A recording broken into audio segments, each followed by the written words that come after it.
Hi, this is Brett Ingram, entrepreneur and award-winning product creator. And today, I want to share with you how to grow your sales with webinars.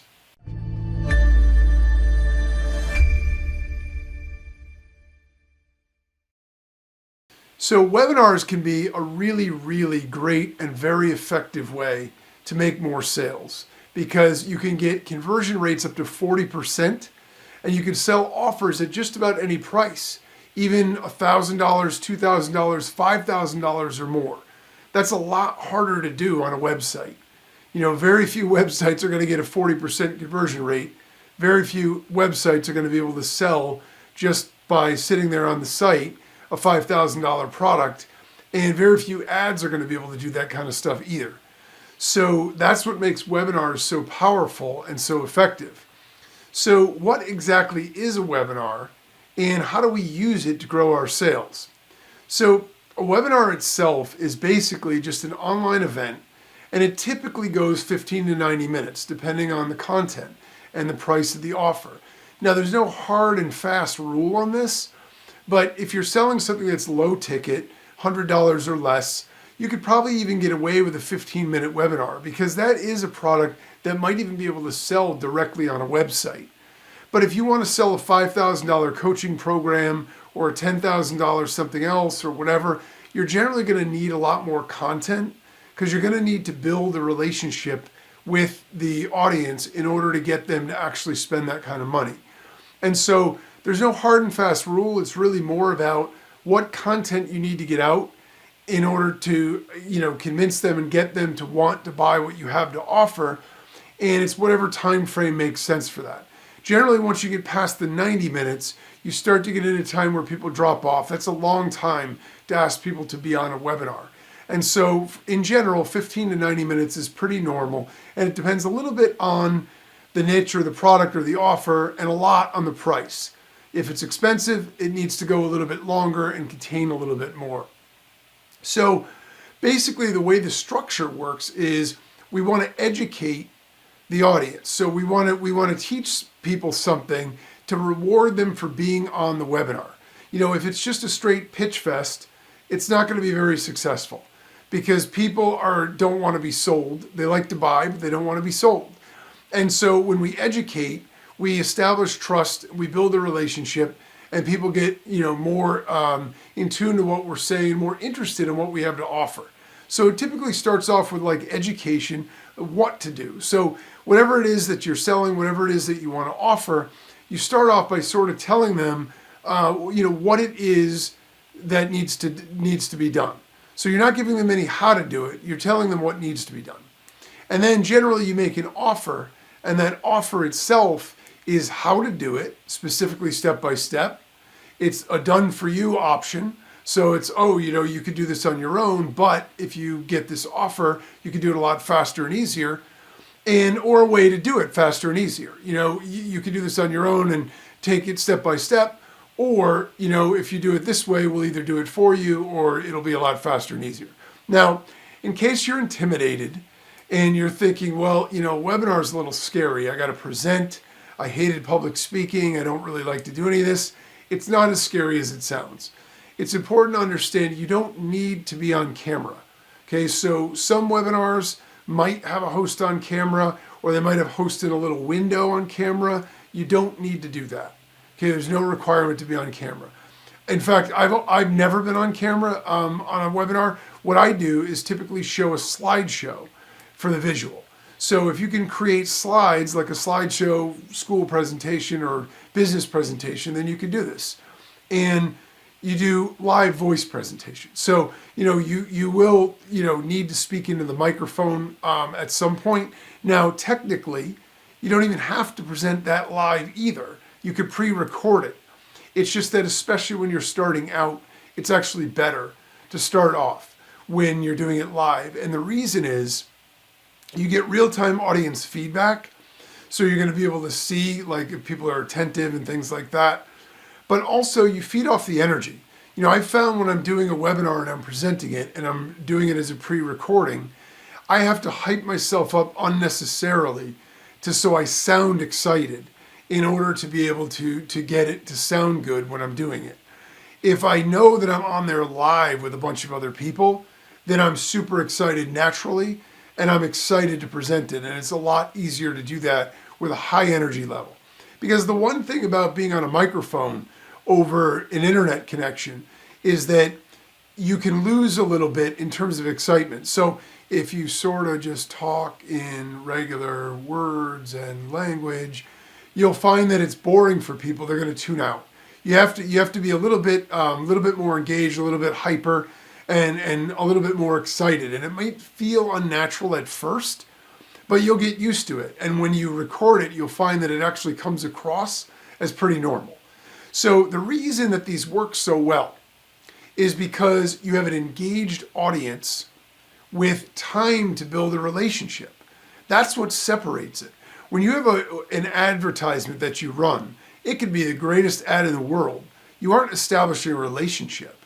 You know, you're getting your brand in front of somebody, you're getting your offer in front of somebody, but they don't have any connection to you based on that. Even with your website, even if you have an About Us page or whatever, it's flat, it's static, it's images and text, things like that. It's not the same as engaging with somebody when you're on a live call with them and being able to talk to them in person. And so it's a completely different relationship. And so that is why it works so well. Because think about it. If you had a door-to-door salesman come to your house, in general, we don't let them in, right? You don't really want it because it's uncomfortable, then you know they're going to pitch you on something. But there's a reason door-to-door sales still happen. And that's because it flat out works. They know that while they aren't going to get in many houses, once they get in a house, they're much more likely to make a sale. And it's not just because the person who owns the house is afraid to say no. It's because you eventually let your guard down. You know, when you're thinking you're being sold, our reaction immediately as human beings is, whoa, whoa, whoa, don't sell me anything, I don't want to buy anything. If you feel like you're being educated, your barriers come down and you start to feel more comfortable, more engaged, and you start to feel like, hey, I'm actually getting value out of this. You know, what they're saying makes actual sense. I think that this, I agree with what they're saying. So then when they're more likely to ask you about something or pitch you on something, you're far more likely to want to buy it. I mean, if you've ever had a friend recommend a restaurant or a movie or something, some sort of a product or service and you went out and bought it, was it because the product or service was that great? You probably didn't even know about it before you went to see it. But because somebody you trust was the one who was telling you about it and they were recommending it, that's the thing that pushed you over the edge to get you to go and make the purchase and do it yourself. And it's the same principle with a webinar. We're in an attention deficit disorder age where it's very difficult to get people's attention for more than a few seconds at a time. So when you have the ability to get somebody captivated on a call and they're listening to you for 15 minutes, 30 minutes, 45 minutes, an hour straight, you have an awesome opportunity because you've got their attention to be able to establish a relationship, show them you have value you can offer, and then give them a pitch for something that'll take it to a whole new level. So that's exactly how it all works. So what do you need in order to be able to run webinars? Well, the first thing that you need is a slideshow app. So just like PowerPoint, or I think like there's OpenOffice or something, which I think is a free one. And I think Google might even have Google Slides now or something. Any kind of slideshow app. It doesn't matter. It doesn't have to be expensive, any of that kind of stuff. You're just going to create slides to be able to explain things to people and make it visually appealing. Now, one word of note just about the slides while we're on it is make sure you use a big font. When you're looking at it on your little screen, you're like, oh, well, 12 point looks good. When that's on somebody's video screen, they're not even going to be able to see that. So always use larger fonts and less text on a slide. Use bullet points as opposed to, you can write notes, and if you need to read those notes, you can read them. No one's going to know because you're only on a microphone. But on the screen, it should just be bullet points, big text, pictures, stuff like that, whatever. You're also going to need a decent microphone. The microphone that comes built into every computer is not going to cut it. Part of the challenge with a webinar is that the audio needs to be engaging. There's nothing worse than tuning into a webinar and the mic is all staticky, or it's choppy, or it sounds tinny, or the audio quality is bad. Okay, people will tune out, people will not buy, people will not be interested because they're so distracted by the background noise or by the other nonsense that they aren't able to focus on what you're saying. You want to make it a seamless experience so they feel really good about it. Now, for a decent microphone, you could get awesome microphones for $100, $150. So we're not talking about anything that's going to break the bank. And in addition to that, you'll need webinar software. So you need something like GoToWebinar. That's like the #1 player in the industry. And that is probably the most expensive also, but it has the most options. It's used by the most people. And so it depends. There are a lot of other cheaper and free options. You can look those up. If you want links to any of the stuff I've already talked about, I'll put them on the website, optYOUmize.com. Again, it's optYOUmize.com. I'll put the links right there, so no need to write it down. You can go grab them from there and find the stuff that you need. So all that said, we know basically what a webinar is. We know what the value of it is, and we know kind of what we need to be able to do it. So how do we actually do it? How do we create a webinar that's going to work, that's going to actually convert sales? I mean, it sounds a little daunting. I've got to come up with this presentation. I didn't even like doing this for school. It's actually not as complicated as it sounds. So the way that we do it is, the first thing is to think about your product and your customer.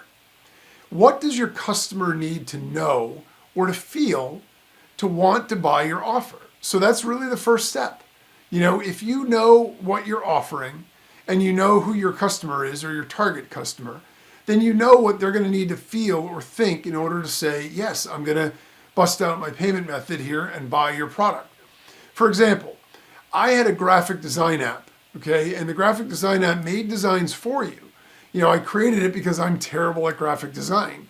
And so I wanted something that would make designs for me. And this is before the pure AI versions of this stuff. And it even let you create designs and then sell those designs to clients.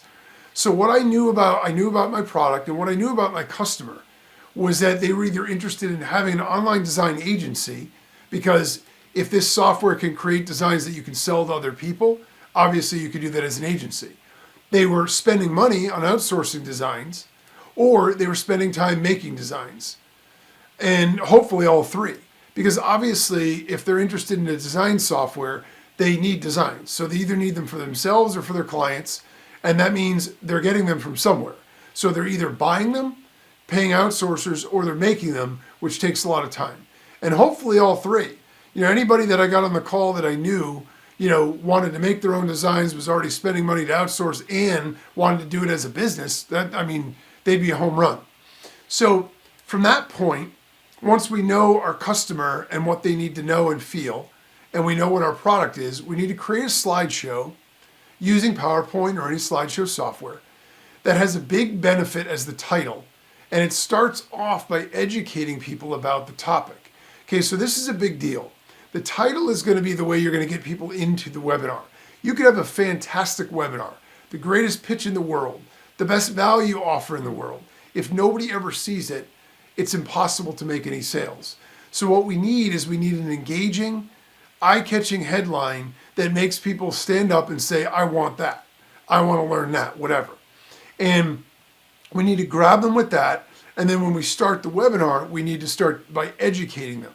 So for mine, to carry on the same example, what I used was how to start your own graphic design agency in minutes without any team, skills, or capital. And you can see it's punchy, it's catchy, it grabs you. And if you are interested in designs, you're gonna be interested in it. And you can see how it speaks to my target audience. And so I knew when people saw that sign up page for the webinar, they were likely to sign up because it fit the needs, or it made the big promise, right? For what it is that they were going to benefit by being on it. And that's ultimately what you want to do with your headline. You want to tease them with enough value and a big promise that you're going to be able to solve the problem that they have, or give them the solution they're looking for. Then what I did to create my slides, I'm not an expert in graphic design. I'm not an expert in the graphic design industry. So what I did is use my old friend Google. And I went on there and I grabbed some industry stats about the size of the graphic design market. Because I thought, look, if I'm going to sell something that's going to allow people to do a graphic design agency, one of the questions they're going to have is, well, how much money can I make with this? So I went out and I grabbed some industry stats about the billions and billions of dollars of the graphic design industry. And then I also grabbed outsourcer posts for people that are outsourcing graphic design on Fiverr and Upwork and how much they charge. So I could show people on the webinar, look, this is what people are charging and getting paid right now to do graphic design. If you had a solution where you could make these graphic designs and then sell them to people, look how much money you can make is basically the idea. And that's essentially what I did. And then I also looked at what statistics for companies in terms of how they felt, like what the demand is, not numerically, but how companies feel about graphic design.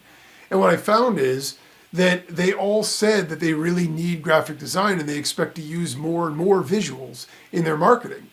But at the same time, not only do they know that they need them, they have a real challenge with being able to get them done. They find it to be expensive, time-consuming, and unreliable. So those were all stats that I didn't know in advance, but when I started to do a little bit of research, you cherry-pick the stuff that makes sense for what you're doing.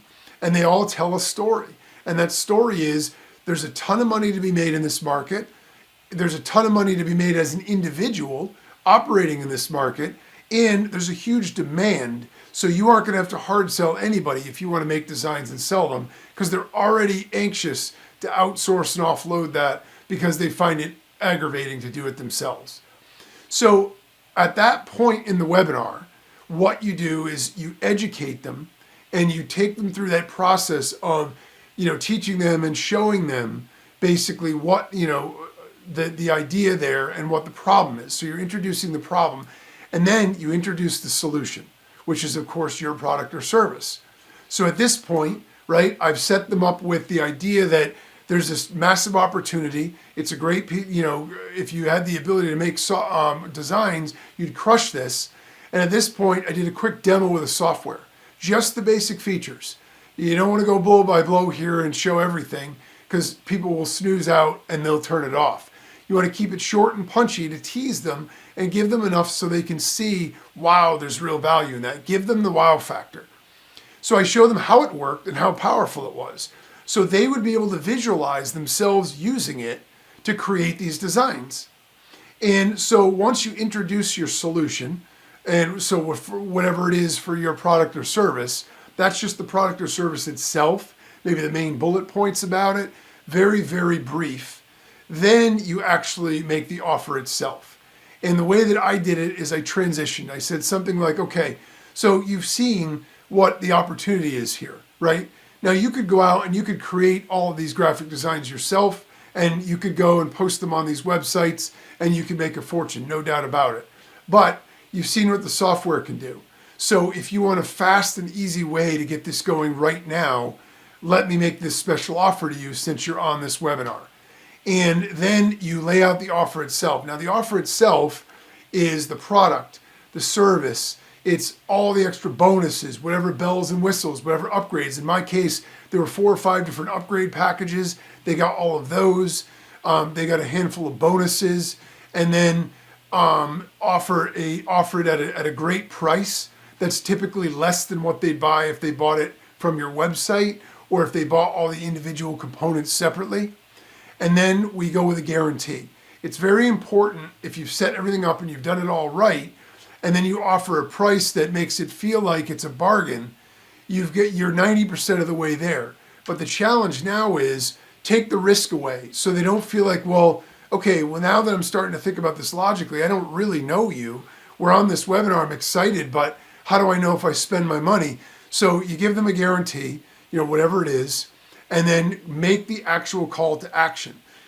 This is a step a lot of people skip, and it's a big mistake.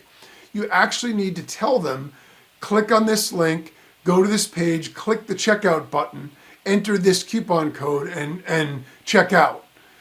You actually walk them through the steps. I know it sounds silly, but that's actually what you do. You might even show them a screen on your screen of the checkout screen so you can walk them through the actual process. It helps and it increases conversions quite a bit.